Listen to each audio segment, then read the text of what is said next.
आपसे प्रश्न जानना चाहेंगे कि अब ये नई तस्वीर क्या बनती दिखाई दे रही है। ब्राज़ील के ऊपर 50% का टैरिफ क्या दिखाई दे रहा है आपको यहाँ से?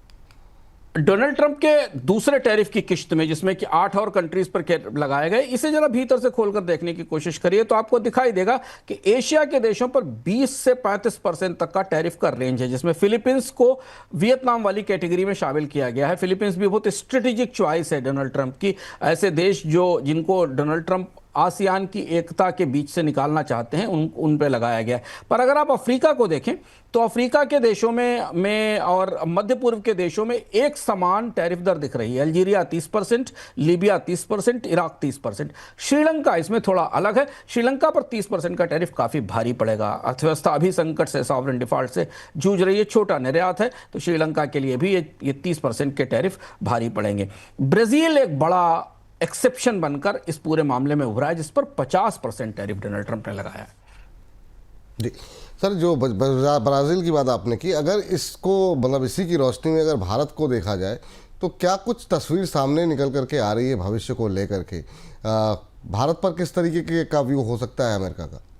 देखिए विपुल जी, ब्राजील पर जो ट्रंप का टैरिफ आया वो बेहद अप्रत्याशित था, क्योंकि डोनाल्ड ट्रंप के प्रशासन और ब्राजील की सरकार के बीच वार्ताएं चल रही थी, फोन पर और वीडियो कॉल के जरिए वार्ताएं चल रही थी, और ये माना जा रहा था कि अगले एक हफ्ते में ब्राजील के साथ एक डील हो सकती है। लेकिन ब्राजील के राष्ट्रपति लुला डी सिल्वा ने ट्रंप के फैसले की आलोचना की ब्रिक्स की बैठक में, और उसके बाद उन पर 50% टैरिफ लगा दिया गया, जो काफी बड़ा है। और ब्राजील लैटिन अमेरिका की सबसे बड़ी अर्थव्यवस्था है। अब यहाँ भारत के लिए हम लगातार आपको बड़ा इस कार्यक्रम में कह रहे हैं, हालांकि चर्चाएं और उम्मीदें हैं और हर 24 घंटे में मिनी डील की खबरें सार्वजनिक होती हैं, पर अगर आप व्यवहारिक रूप से देखें तो भारत की स्थिति इस डील में बेहद पेचीदा हो गई। 2 और टैरिफ नए आ गए, 50% कॉपर और 10% का ब्रिक्स टैरिफ।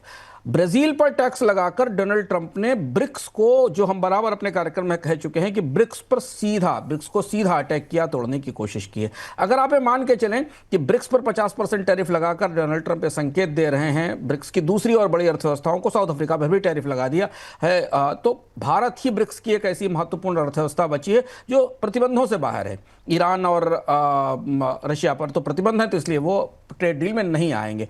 भारत की दुविधा यह है कि 50% का टैक्स कॉपर पर आ गया, इसे तो अभी हमने 20%, 26% की गणनाओं में शामिल नहीं किया था। 10% का एडिशनल टैक्स ब्रिक्स के नाम पर आ गया। ऐसी स्थिति में भारत को कौन सा टैरिफ रेट मिलेगा, क्या टैरिफ रेट मिला जाएगा, ये बिल्कुल स्पष्ट नहीं। हमने जानने की कोशिश की कॉमर्स मिनिस्ट्री के अधिकारियों से, जो व्यापार वार्ता में जुड़े हुए लोग हैं, उनसे भी जबरदस्त तौर पर कंफ्यूजन है, और डोनाल्ड ट्रंप का हर अगला कदम भारत के लिए बार्गेनिंग को कमजोर कर रहा है। भारत के पास बार्गेनिंग के पॉइंट नहीं है। तो अभी अगर आप पूरा समग्र टैरिफ परिदृश्य देखें तो अगर मान के चलें कि भारत को 20% ड्यूटी के दायरे में रखा जाता, जो मिनिमम है एशिया में, जो वियतनाम को मिली है, तो उस पर कॉपर 50% और 10% का अगर ब्रिक्स जोड़ लिया जाए तो भी बहुत बड़ा ड्यूटी बोझ भारत पर आने वाला है। तो इसलिए सारी चीजें अभी स्थिर हैं, दुविधा में फंसी हुई हैं। हालांकि डोनाल्ड ट्रंप की चिट्ठियों की 2 किश्तों में भारत शामिल नहीं है, इसलिए उम्मीद मानी जा रही कि कहीं ना कहीं किसी जगह वार्ता बातचीत बन सकती है।